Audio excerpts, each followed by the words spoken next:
नमस्कार दोस्तों, हमारी आज की कहानी है एक सास के सपने टूट गए। कहानी पसंद आए तो चैनल को सब्सक्राइब जरूर करना। सुमन का एक ही सपना था कि उसके घर एक सुंदर सी बहू आ जाए और अपना घर संभाल ले। सुमन ने पहले ही सोच लिया था कि वो बहू को अपनी बेटी की तरह रखेगी। आखिर में अपने बेटे के लिए उन्होंने रचना को पसंद कर लिया। सबसे बड़ी बात, शादी उसी शहर में तय हुई जहाँ सुमन रहती थी। बेटे कार्तिक ने भी अपनी पसंद की मोहर लगा दी। नियत समय पर कार्तिक और रचना की शादी हो गई। सुमन ने बड़े अरमानों से बहू की आरती कर गृह प्रवेश कराया। शादी के बाद कार्तिक और रचना हनीमून के लिए चले गए। सुमन भी शादी की थकान मिटाने और घर को ठीक ठाक करने में लगी थी। अब जो भी मिलने आता यही कहता, अब तो तुम्हारे आराम के दिन आ गए। घर संभालने को बहू आ गई है, अब आराम ही आराम है। सुनकर सुमन को भी लगता बस अब रचना घर संभाले, वो तो अब अपनी लाइफ एंजॉय करेगी।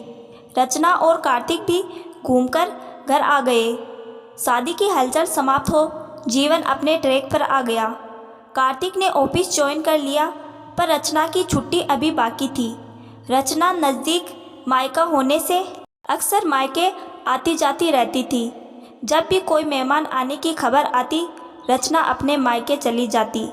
सुमन रोज़ सवेरे उठकर रसोई के कामों के लिए रचना का इंतज़ार करती, पर रचना कमरे से बाहर तभी निकलती जब कार्तिक ऑफिस के लिए निकल रहा होता। कार्तिक के ऑफिस जाते ही रचना अपना नाश्ता और चाय ले कमरे में चली जाती। नाश्ते के साथ ही फ़ोन पर अपनी मम्मी से बातें करती रहती। इधर सुमन ना रचना को कुछ कह पाती, ना रचना ही सुमन की मदद करने के लिए सोचती। कुछ समय बाद रचना ने भी ऑफिस ज्वाइन कर लिया। सुमन की ज़िंदगी और कामों में कोई बदलाव नहीं आया। पहले वो पति सौरभ जी और बेटे कार्तिक का लंच पैक करती थी, अब एक और टिफ़िन रचना का बढ़ गया।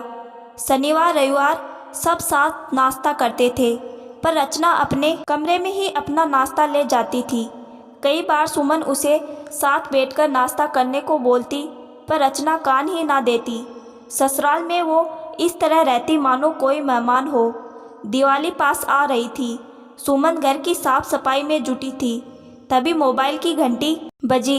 देखा रचना की मम्मी का कॉल था। शाम को उन्होंने सबको खाने पर बुलाया। सबकी रजामंदी ले सुमन ने हाँ कर दी। रचना ऑफिस से सीधा अपने मायके चली गई थी। शाम को सब लोग रचना के घर पहुँचे तो आश्चर्यचकित थे। हमेशा अपने कमरे में घुसी रहने वाली रचना रसोई में अपनी मम्मी की मदद करा रही थी।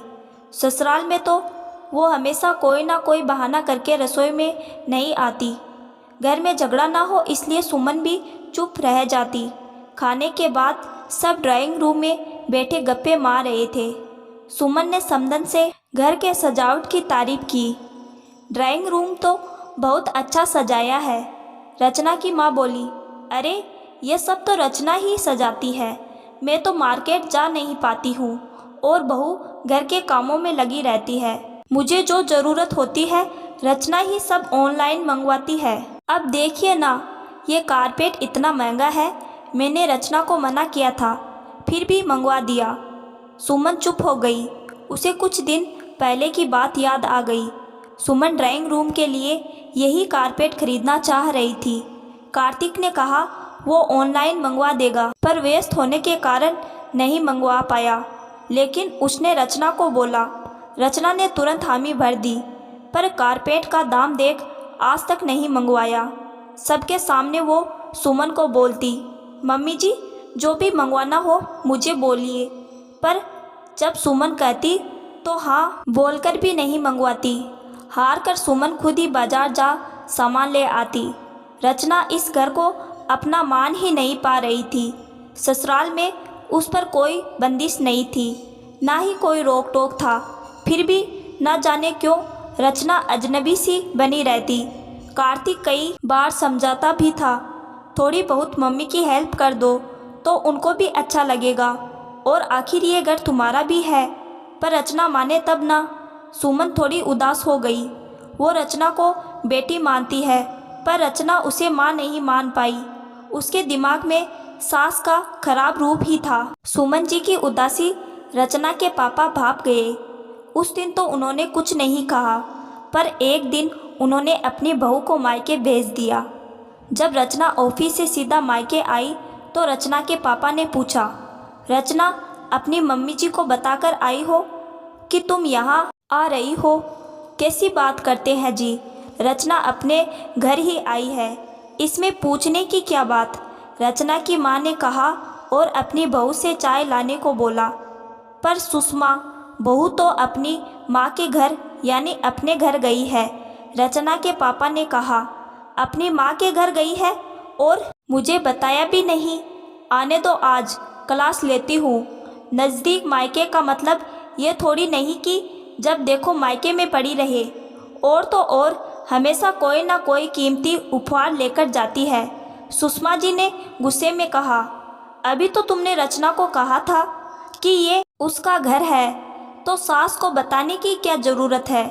पर जब बात अपनी बहू की आई तो नियम कैसे बदल गए। रचना जब मन चाहे आ सकती है तो वो भी अपने घर बिना बताए और जब मन करे जा सकती है। और रचना महंगे उपहार लाती है, तब तुम्हें बुरा नहीं लगता? वैसे ही बहू के घर वालों को बुरा क्यों लगेगा? वैसे रचना, एक बात बताओ, क्या तुम्हारी सासू माँ तुमको डांटती है या प्रताड़ित करती है? रचना बोली, नहीं पापा, वैसा कुछ भी नहीं, बस मैं उनके करीब नहीं हो पाती हूँ। तुमने कभी करीब जाने की कोशिश की बेटा? तुम उस घर में गई हो, जगह तुम्हें बनानी है, वो तुम्हारा भी घर है। यहाँ तो तुम्हारे रिश्ते बने हैं, पर वहाँ तुम्हें बनाने पड़ेंगे, तभी तुम सबको अपना मान पाओगी।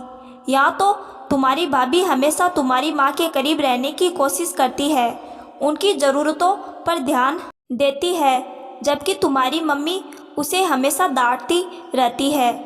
सोचो, अगर तुम्हारी सास भी तुम्हारी माँ की सोच रखती तो आज तुम भी यहाँ ना आ पाती। हम लोग भाग्यशाली हैं जो हमें समझदार बहू मिली। पिता की बातों में सच्चाई थी। रचना और सुषमा जी दोनों ने एक दूसरे को देखा। रचना बैग उठा बोली, पापा आप ठीक कह रहे हैं, मुझसे गलती हो गई। हाँ, वो घर अब मेरा भी है। कोशिश करूँगी कि वहाँ मम्मी जी को या परिवार के किसी सदस्य को मेरी वजह से तकलीफ ना हो। वो बाहर निकल गई।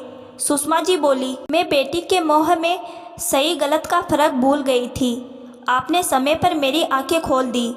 रचना घर पहुंची तो सब उसका इंतजार कर रहे थे। रचना ने बड़े से बंडल को सुमन जी के पास रखते हुए बोली, मम्मी जी, आपका कारपेट मैं ले आई और अपने परिवार के सभी सदस्यों के लिए दिवाली के लिए नए कपड़े भी। रचना में आए इस सुखद बदलाव ने परिवार में सिर्फ खुशियाँ ही नहीं लाई, बल्कि कार्तिक की नज़रों में रचना का मान भी बढ़ गया। पिता की बातों से रचना को रिश्तों की अहमियत समझ में आ गई।